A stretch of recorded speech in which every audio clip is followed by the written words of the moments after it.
it sounds like it's coming from a dude on a rock in the forest. Yeah. Yeah, that's kind of. Yeah. I don't know. You're With a switchblade, right? yeah, I mean, Cut his throat. your stuff reminds Cut me. his Of, wrists. your stuff reminds me of that because it's very natural. Oh yeah, thank you. No, I think it sounds but like it's very that's complicated acoustic. too. That's the core. That's, and here's the theme, right? Everybody wants to build from the drums, so they want come in, do your scratch tracks. We'll make everything gung chung chung. So it's all in little squares, right? And then it takes part of the serpent out of the serpent's gone. Don't take the serpent out of the music. It's sometimes it's good and sometimes it's not. Oh, it's bad. When you miss and you're like, and it's like, oh fuck. But at least you're going somewhere. So this album was recorded, most of it. Some of it was, stereo as could be. So I'll be honest with you. And I'll tell you what songs if you're interested. But a lot of the core songs are, Mark Marino, Russ Mann, and Dave G. In a circle, big on one of those big round rugs, those old-timey rugs. This under studio on the bottom floor, Mike looking down on us, Mike Simmons looking down on us. And we're just going, and just going 1, 2, 3, 4. And then, so that was the basis. And so I built, because Kenny's so good, he covers mistakes or whatever. I mean, it wasn't a lot of mistakes, but there's some in there, definitely, or some little things like that are in there that bothered me before. I don't even hear them now. Mm-hmm. You know why? It was so well produced. Mike did such a great job that I don't hear that stuff, and we still got that live bouncy feel. We got the beginning of it, and Kenny just played exactly what the song needed. And Marino's such a talent. We redid some of his bass parts. I mean, honestly, because the direct box kind of on a couple or one of the songs particularly, the DI just didn't work, and so we decided to recut it through and went through the board. And Ida's playing is through the board. I mean, it took him 85 minutes to tune and feel like his sound was right before he even started playing. But professionals like that. And Angus John, you have to be okay with that. So I gave him a bottle of whiskey and a $50 bill. That's what I gave. I swear to God, is that cool or what? I mean, I should have given him a cigar too. Right. That would have fucking, I swear to God, I gave him a big bottle of special aged wild turkey, from where I'm from, Kentucky, and a $50 bill. Listen, rock and roll, motherfucker. There ain't nothing wrong with that, is there? Thank you. So anyway, how many hours do you book in a studio when you go in? Do you yeah, I don't think anything past 4, you're stupid. Yeah. Not that I'm opinionated. Right. But yeah, it's like you after 4 you're done. Now it depends on what you're doing. If you're doing drum stuff, you're gonna be there forever. Yeah. fucking forever and a day. Right. 12 hours isn't even enough. But even this drum kit that Kenny uses, the one he threw in the back of his truck, and he didn't want to pack anything else. He didn't want to do the cases on his good set. That's the same kit. The kit sounds great. Right. Obviously you bring your own snare. As long as they're tuned right. And the cymbals were had black sticky goo on them from being the sun in his truck, I think, from the old cases that they were in. And we just cleaned them up. Old zildjians, Well, so, I mean, sounds great. So we didn't really, I tell you, we didn't monkey with a whole lot of stuff. Well, that's why I think your album sounds very organic, because it is. It's not unpolished by any means, but it definitely sounds like it's coming from this place where, there's no, perfectionism isn't always the best choice. Where it's like yeah, well, cool. No, thank you. I appreciate that. You're right. It sounds. There's a couple songs that are almost overproduced, but for the most part, the rest of it sounds like. Yeah, it's great. It's just bouncy and it's got a good feel to it. And, I already attributed that to the beginnings of it. Sitting around in a circle, laughing at each other, making jokes. There's Russ Mann does this. Oh, so when he plays, lip so smacks. he makes a little squeaky noise sometimes. So we had to kind of go in because I insisted that we line in through the board, mix it, then put it into the computer, and also do the condenser mic, right? Mhm. But the condenser mic was big. So that's what you get with live recording. Right. There's a couple of little voices in the back of stuff. You can hear it. It's me going, "Ah," and it's bleeding through my guitar mic Oh man. when I was doing my scratch vocals, but just to lead us, so we could get bass drums, bass, lead guitar, and acoustic I guitar. don't think it's that noticeable. It's not. It's, Yeah. it's actually, I actually tried to get him to take them up a little bit. Oh, okay. Yeah. Because it was actually cool. It's like, wait, wow. And it's kind of distorted, and it kind of comes out of like left field.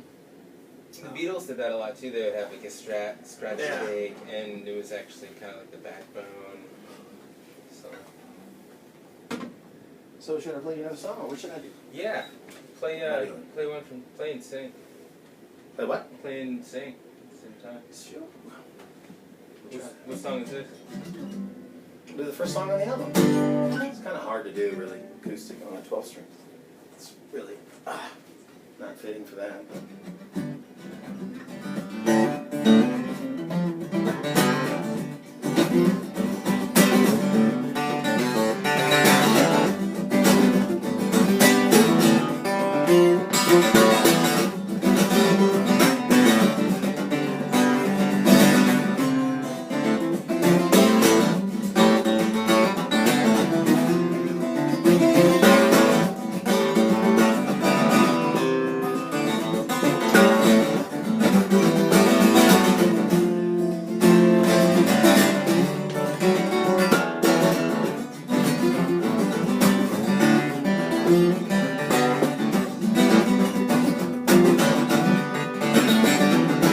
I'm amazed at all the things you know, your age and all the things you say.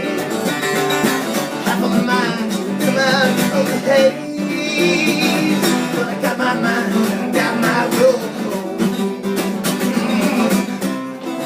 What am I supposed to do? I can't get next to you. Tell me, baby, what I need to know. Tell me, baby, tell me how you done roll.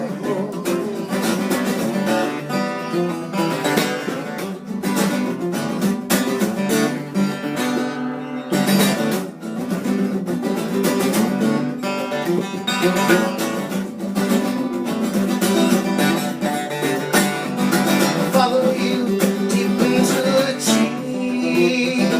I'll sing for you, make words my way. Watching you on this Sunday, till the hour grows till you say,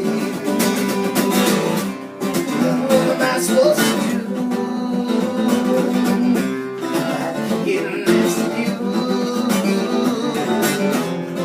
Tell me, baby, what I need to know. Tell me, baby, tell me.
baby, what I need to know.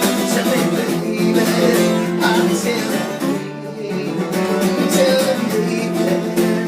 tell me, tell me, baby. Now tell me, baby, tell me how you gotta roll.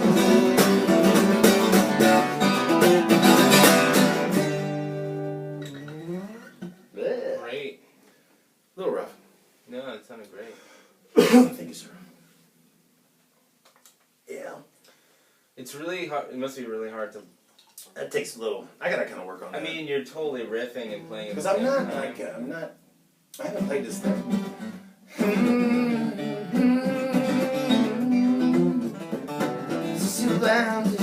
They're in the gaps. See? La la la la la la la. That's actually pretty hard though to sing. And Well, they're in the gaps. I'm not singing on that because I wouldn't be able to do it. But I mean, it's really, it's pretty aggressively, it's pretty wordy and blah, blah, so it's shitty, I think, when it's messy. Like, some of that I believe was messy, and some of it wasn't, but it's starting to come.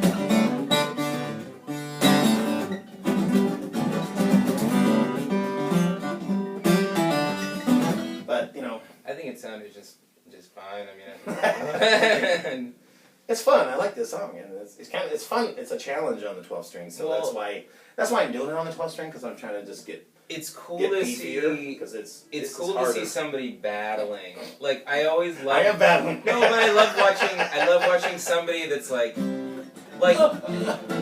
yeah, dude. It's so much better than watching somebody that's just like really mailing it in. I swear to God, I got an idea in my head. What it's supposed to sound like, but it just doesn't. No, I don't know. To me, like I love watching the struggle of somebody, like get through it and play it and like finish it, and it's so much better than somebody's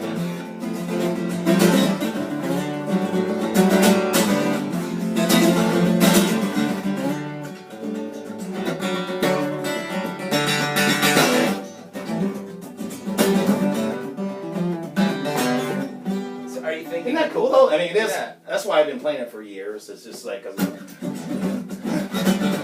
it's like breathe.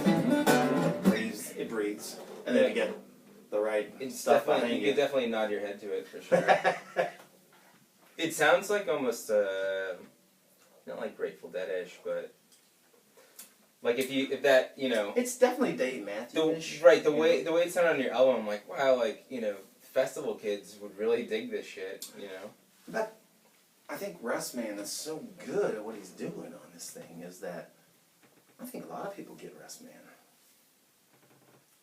And you kind of have to hear him a bunch. So maybe that's the same as Jerry Garcia, but I'm not comparing him to Jerry Garcia, but I mean, he's my Jerry Garcia. Right. So. Hope he never leaves me. Russ Man, never die. Never die. Or after you. Or getting old, all of us. Shit, I'm almost like 25. So. When did you first start gigging? With a band called the Sharks. But I actually gigged before that. My brother and I did a couple of solo things at some restaurants. But really, the Sharks. And then we were all original, and we did some covers, just for. Are those recordings? Necessity. Are those recordings lost in the I atmosphere? got. You got here. It's amazing. It's so. Some of it's so bad, and some of it's really amazingly good. We were actually, I swear to God, I was 20-year-old, red satin pants, long hair, screeching into a Sir Winnebago because we didn't have a PA. So I'm in the baby's room in the Whitesville, Kentucky, and way the fuck out in the country. And Tom and Marguerite and this great family took us into their home and taught us a little bit of rock and roll. But my cousin Sally married a guy named Jamie Hamilton, and Jamie was a great guitarist, and we were all friends with some similar people from high school. So that's how I got involved with him. And literally a year and a half later, I'm in a van. I'm looking out the window, and we're at MCA Records, And I'm looking up at the 9th floor where Leon Tillis was talking to her bass player. He was full of shit, this guy named Pete. Great guy, great bass player, great guitarist. Big liar, lied about everything, and he was a great. he got what? Literally, we're in. Leon Tillis signed Leonard Skinner. Okay. He found him and signed him Okay. for MCA. So, consequently, this kind of shit doesn't happen anymore. You can't No. be wide-eyed and hit the kids like you got a product. We had some good shit. We really did. We had, and I'll send them to you in email sometime. It was pretty good. It was like space rock, sort of new wave. So there was a Marshall guitar, full stack, mind you. Full stack Marshall with Les Paul and a fucking Kramer. I don't know if you've ever seen a Kramer. They have aluminum necks and they veer out and they're real biting. So that's what he played. And then the other guy played like a Strat through a fucking twin, So, and they played these guitar parts together, so it was really unique with a jazz drummer who was a great painter, who's now, I think, photographs medical instruments in Wow. Louisville, Kentucky, and was a big, Big market. well-to-do guy. He's a well-to-do guy. So it's funny. His name's Kenny. And so anyway, God, I'm just going on. But that was quite an experience, and that's where I learned to multi-track and stuff and experiment with vocals. And Do you feel I did a tape player. I used to do that. Honestly, sometimes I'll do it now. I have a tape player in the other room, and I go, I wonder if that sounds, and I go, and sing with it, and go, that's cool. I know what to do. So I still use that device, but that's how you kind of figure things out back in the day. Do you find that you wrote better when you were younger, or do you feel like you write better now, or do you think it doesn't matter? Man, that's tough. Good question. What's going on here? I don't know. I write better now, for sure, but I had more ideas then. Okay, that A makes plethora. a lot of sense. And no, it's think about it. Yeah. Get more of everything. Right. When you're in, bright-eyed and bushy-tailed, 19 years old. Right. There's more. You got shit all over, man. It's great. To actually capture that and go boom. Some of those people. Some people get it at 15. I never did. I mean, it took me a long time to Well, at least grow up. I didn't grow up till I was late 20s. what I've noticed in my sort of songwriting is as I get older, I notice my limitations more, and I know my. Yeah. Well, the thing is, you know your failures, and then you try to not repeat them. But in a sense, sometimes your failures sometimes are your most original human work, and some of the best stuff when you're first starting out and reaching for things that are the purest, you kind of lose that edge, because I feel that sometimes that you're like, well, I'm not gonna sing real high like I did. But but there was an idea in there that is lost. Yeah. Which it's weird. I think musicians when they're younger write their most I don't know, stuff that really is out there, and people sort of don't know how to interpret. And the first album is always an album that hits. The first album is way better than the second album. Yeah.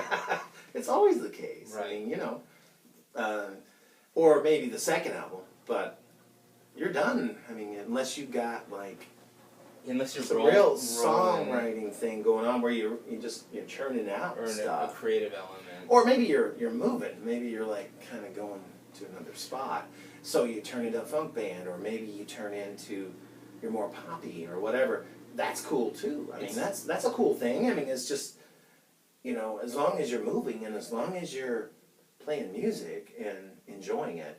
It's just weird because I think some, at least male authors, write their best shit when they're fucking 60, 70 years old. Oh yeah. I mean, so to me, sometimes it's you're both writing, but it doesn't make any sense, because a young musician will write their best shit, and somebody who's older, I mean, Bob Dylan, for example, people.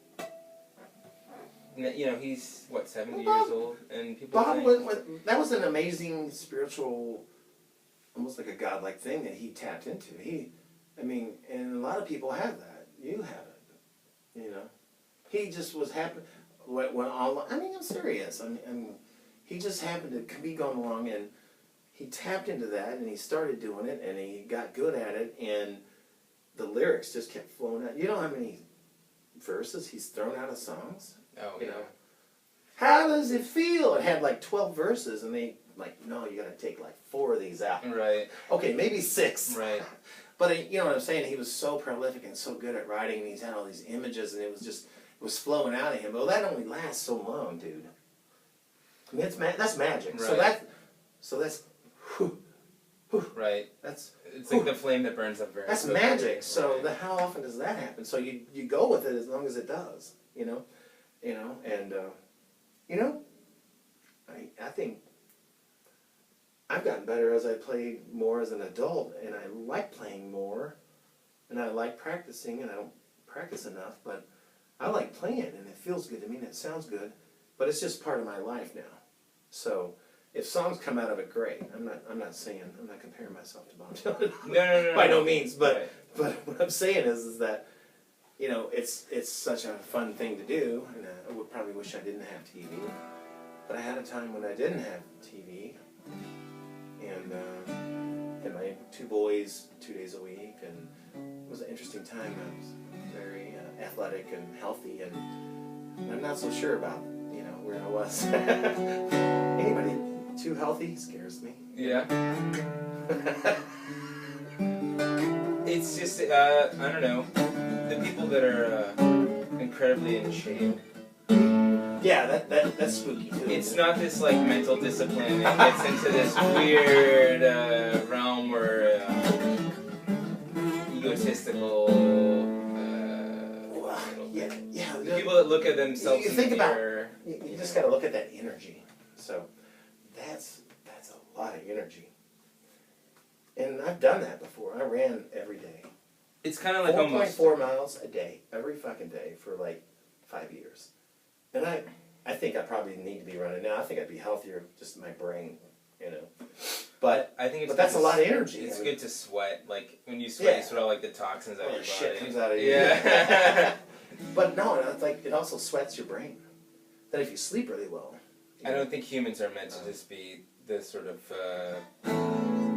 Humans are meant to walk probably 3 miles a day Oh, fucking A, at yeah. least. So what we do today is just we're torturing ourselves and we don't know it. What's that Disney movie? God help me, but with the little machine guy. What was his name? Eva. What was his name? Oh, Oh, you know what I'm talking about? That movie. the robot one. Yeah. Yeah. Well, that was his love, the robot Eva. What was his name? Wally. Wally. Yeah. Wally. Yeah. That movie. That's what's so weird about how art and somebody doing a nice piece of work can really move you. But that movie I thought was great. It's weird when something I don't know. It seems harder for things to move people nowadays. Like to Oh, yeah. truly. Well, we're so in the stimuli. Right. I mean, we're so inundated. We're like, fuck, there's shit everywhere. I was looking at someone on the internet. He posted this article when it was from 1993, and it said Boston Rock, and it was in Boston Rock was actually a magazine, which I'm sure doesn't even exist anymore.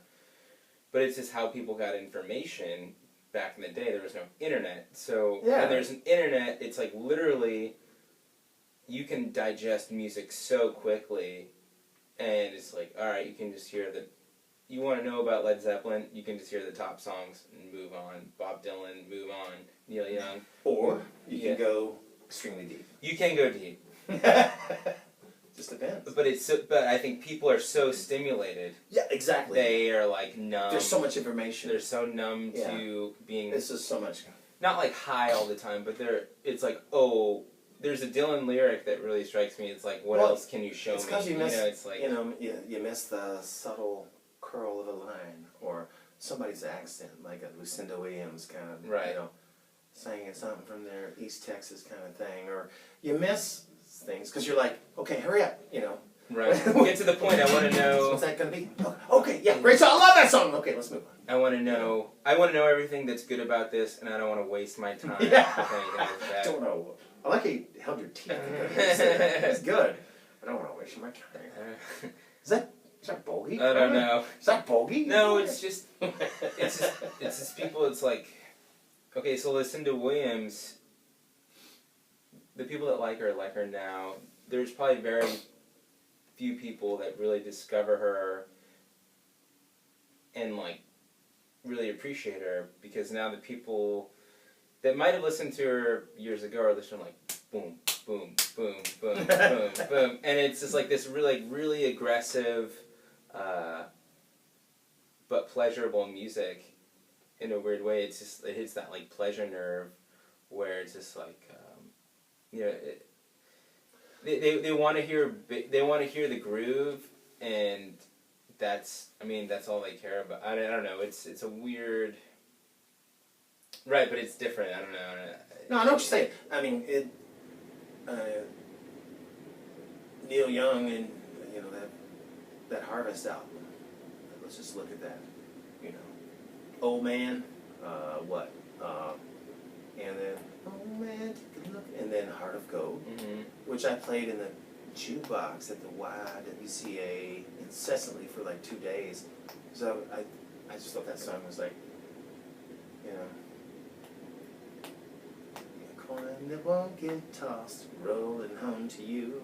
I mean, I just thought that was something else. But there's so many listen to the emotional production of angles. that. Listen to that whole album, and it's kind of, you know. It's one of those perfect albums. It's kind of slow though. I mean, it's like acoustic-y, and you know, it's not real exciting, and it's kind of boring. It's kind of boring. Well, it's subtle. And you so know?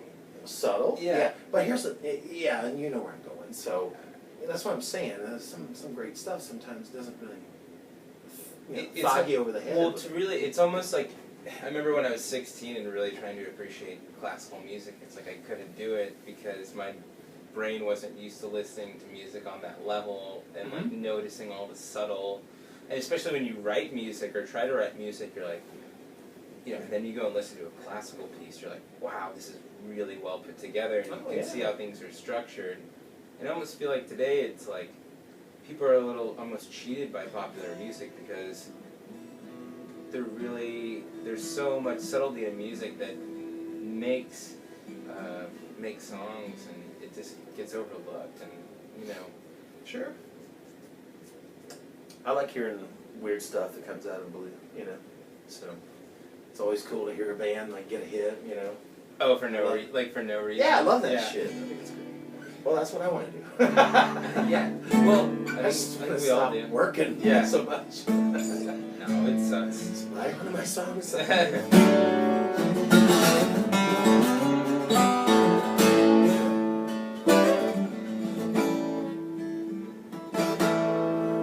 some of this. Do you think like E? Now I'm going to go to A. Now I'm going to go to D, or are you just No, not at all. throwing?